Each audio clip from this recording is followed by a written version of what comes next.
Hello friends, very warm welcome to my channel M Bookilicious. I am your host Amrita Sharma.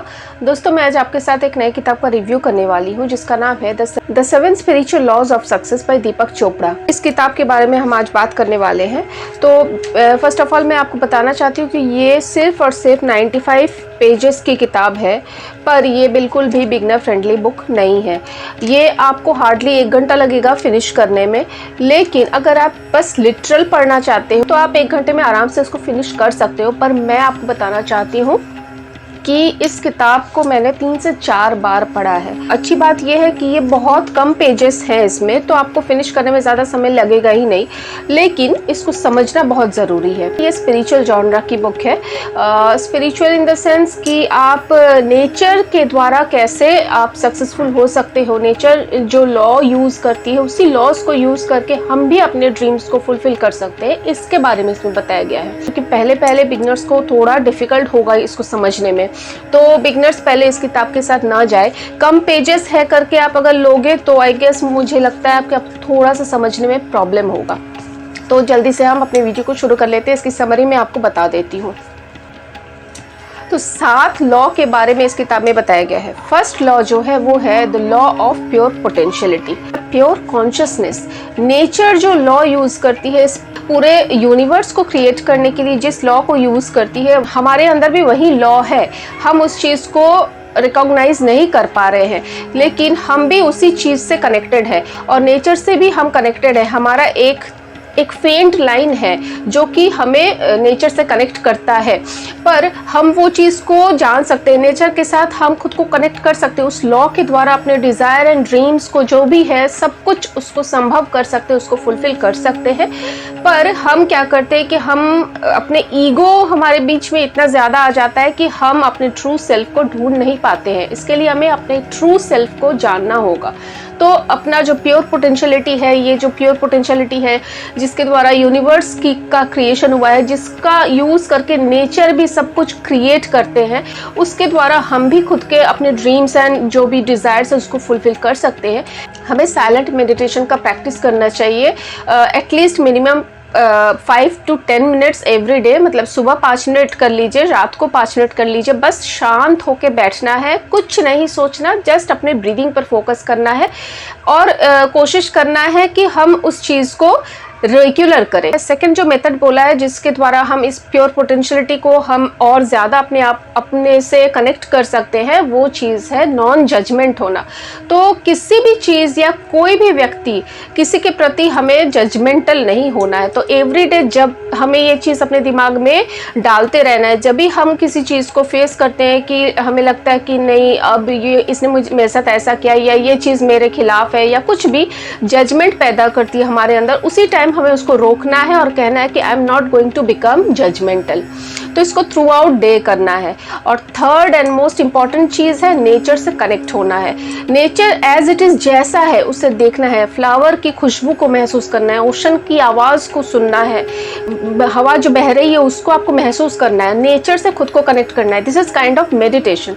तो सुबह आप silent meditation कर लीजिए, रात को एक बार 5 मिनट्स साइलेंट मेडिटेशन कर लीजिए और शाम को एटलीस्ट 15 मिनट्स आप नेचर से खुद को कनेक्ट कीजिए। सेकेंड जो लॉ है उसका नाम है the law of giving and receiving.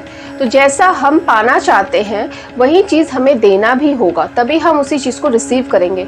यहाँ पे एक और चीज़ बताई गई है करेंसी के बारे में। करेंसी का अर्थ ही होता है फ्लो या एनर्जी। तो अगर हम करेंसी यानी कि मनी को अगर हम रोक के रखते हैं तो ये जो फ्लो है, ये जो चक्र चल रहा है, ये जो एनर्जी चल रही है, इस पे हम बाधा क्रिएट करते हैं। इस वजह से क्या होता है कि मनी का जो साइकिल है वो रुक जाता है, वो हमारे पास फिर वापस नहीं आता है। जब भी हम कभी किसी से मिलते हैं, साइलेंटली हम उसे कॉम्प्लीमेंट कर सकते हैं, या हम उसे फ्लावर दे सकते हैं, या हम उसे कुछ गिफ्ट दे सकते हैं, या कुछ नहीं कर सकते तो हम उसके लिए प्रे कर सकते हैं। जब भी हमें कुछ चीज़ हमारे बिना मांगे ही मिल जाती है तो हमें क्या करना है, हमें उस इंसान के प्रति जिसने हमें वो खुशी दी है उसके लिए from the bottom of your heart आपको खुशी महसूस करनी है और क्या करना है, ग्रेटफुल होना है उस इंसान के। थर्ड जो लॉ है उसका नाम है द लॉ ऑफ कर्मा और कॉज एंड इफेक्ट। जो चीज हम बोते हैं वही चीज हमें काटने को मिलता है, वही चीज हम पाते हैं रिटर्न में, वही चीज हमें फल स्वरूप मिलता है।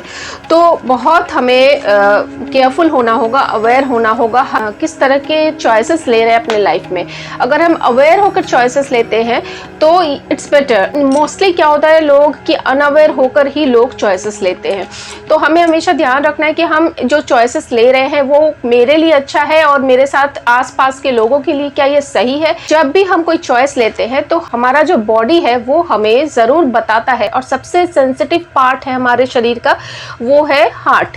गलत सही का जो मेन मार्ग है वो दिखाता है। तो हमें हमेशा अपने मन की, इसलिए बोलते हैं कि मन की सुननी चाहिए।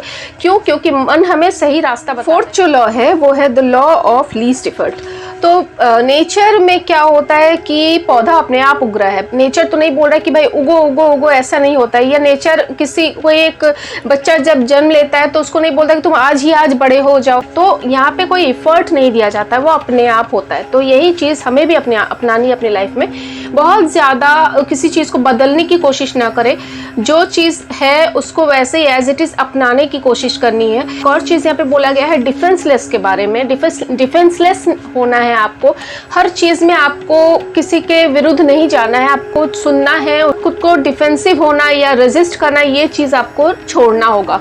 और परिस्थिति जैसी है एज इट इज़ उसको अपनाना है, उससे क्या आपको सीख मिल रही है उसको देखना है। कोई भी सिचुएशन जैसा भी हो रहा है उसकी रिस्पॉन्सिबिलिटी लेनी है। किसी चीज को इनवेन आपको खुद को भी इस सिचुएशन के लिए ब्लेम नहीं करना। फिफ्थ लॉ है the law of intention and desire. कि अटेंशन एंड इंटेंशन ये दोनों चीजें जो है इंटरलिंक्ड होती है, ये दोनों चीजें एक साथ कनेक्टेड होती है।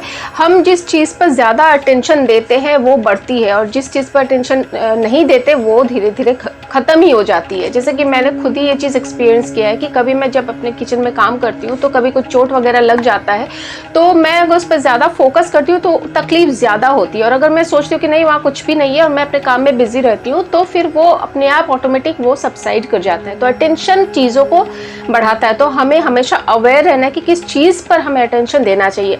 हमेशा मेक श्योर करना है कि अटेंशन हमेशा पॉजिटिव चीज़ों पर चले। जैसे भी डिज़ायर्स हो आपको हमेशा डिटैच रखना चाहिए आउटकम से। आपका अटेंशन हमेशा आपके डिज़ायर पर होना चाहिए, ड्रीम पर होना चाहिए, उस आउटकम पर नहीं होना चाहिए। वो जैसा है वो आपको मिलने वाला है। अगर आपका अटेंशन आपके ड्रीम पर होता है तो आप हार्ड वर्क करोगे और आपका जो रिजल्ट है वो 10 गुना ज्यादा अच्छा आएगा। यहाँ पे बोला गया है कि make a list of your intentions and desires and look at this list before you go into the silence meditation. जब आप साइलेंट मेडिटेशन में जा रहे होते हो तब आपका दिमाग पूरी तरह से शांत होता है। तो फर्स्ट ऑफ ऑल आपको करना क्या है कि एक लिस्ट बनाना है अपना, जो भी इंटेंशन एंड डिजायर है, पॉजिटिव डिजायर हमेशा याद रखना। तो वो सारे जो ड्रीम्स एंड डिजायर्स है उसको आपको देखना है। साइलेंस मेडिटेशन के टाइम पर आप जब सोने जाते हो तब, आप जब नींद से उठते हो तब। और क्या करना है आपको कि जब आपके जो डिजायर्स है उसको आपको यूनिवर्स के हवाले छोड़ देना है।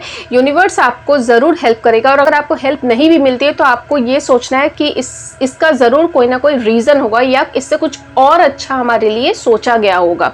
और एक और चीज़ यहाँ पे बोली गई है प्रेजेंट मोमेंट अवेयरनेस के बारे में। प्रेजेंट मोमेंट की प्रैक्टिस को ज़रूर हमारे लाइफ में इंक्लूड करना चाहिए। इससे जो ऑब्स्टैकल्स है वो 90% अपने आप ही हो जाते हैं। हमारे जो इमेजिनरी ऑब्स्टैकल्स होते हैं वो आते ही नहीं है, क्योंकि हम दिन भर सोच के ही प्रॉब्लम्स क्रिएट कर लेते हैं। सिक्स्थ लॉ है द लॉ ऑफ डिटैचमेंट। यहाँ पे हमें प्रैक्टिस करना है डिटैचमेंट की। काम के लिए वर्क करते हैं उसका हमें क्या रिजल्ट मिलने वाला है, काम से ज्यादा रिजल्ट पे फोकस रहता है। तो ये डिटैचमेंट उस चीज पर हमें करना है। हमारा जो आउटकम है, जो रिजल्ट मिलने वाला है, उसको नहीं सोचना है, उससे डिटैच होना है। तो इसकी प्रैक्टिस करनी है।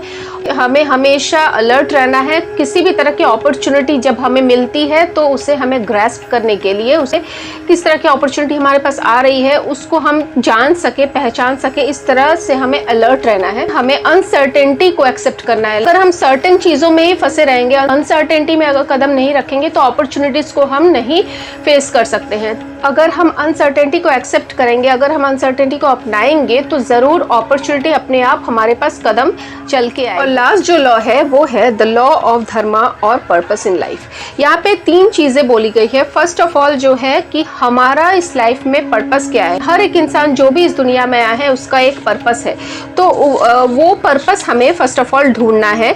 और हमारे अंदर जितने भी टैलेंट्स है, हमें लगता है कि ये हमारे टैलेंट्स है, तो उसको एक लिस्ट डाउन करना है, लिस्ट में लिखना है आपको वो सारे टैलेंट्स को। और क्या करना है कि इस टैलेंट के द्वारा हम दूसरों की कैसे मदद कर सकते हैं उसको आपको देखना है। तो ये 3 चीज़ आपको करनी है। फर्स्ट ऑफ ऑल तो आपका पर्पस ढूंढ के निकालना है। सेकंड है आपके अंदर जो टैलेंट्स है उसको आपको लिस्ट डाउन करना है, उसको आपको लिखना है। उस जो टैलेंट्स के द्वारा आप कैसे दूसरों की मदद कर सकते हो, कैसे किसी के काम में आ सकते हो, उसको आपको देखना है। तो दोस्तों यही थी चुटकी सी एक किताब, पर बहुत पावरफुल किताब है। इस किताब को मैं फिर से पढ़ूंगी। महीने में 1 या 2 बार तो ज़रूर पढ़ना चाहिए इस किताब को। आप भी पढ़िए और अपना एक्सपीरियंस जरूर मुझे बताइए कि आपको कैसा लगा। और बताइए आपको मेरा वीडियो कैसा लगा आज का। अगर अच्छा लगा तो प्लीज़ लाइक कीजिए इस वीडियो को और सब्सक्राइब कीजिए मेरा चैनल। अंत तक वीडियो देखने के लिए आप सबको बहुत बहुत बहुत धन्यवाद। Thank you thank you thank you. मैं फिर से हाजिर होंगी आप सबके सामने कुछ नई किताबों के साथ। तब तक आप सब अपना ख्याल रखिए, खुश रहिए। Till then take care, bye bye.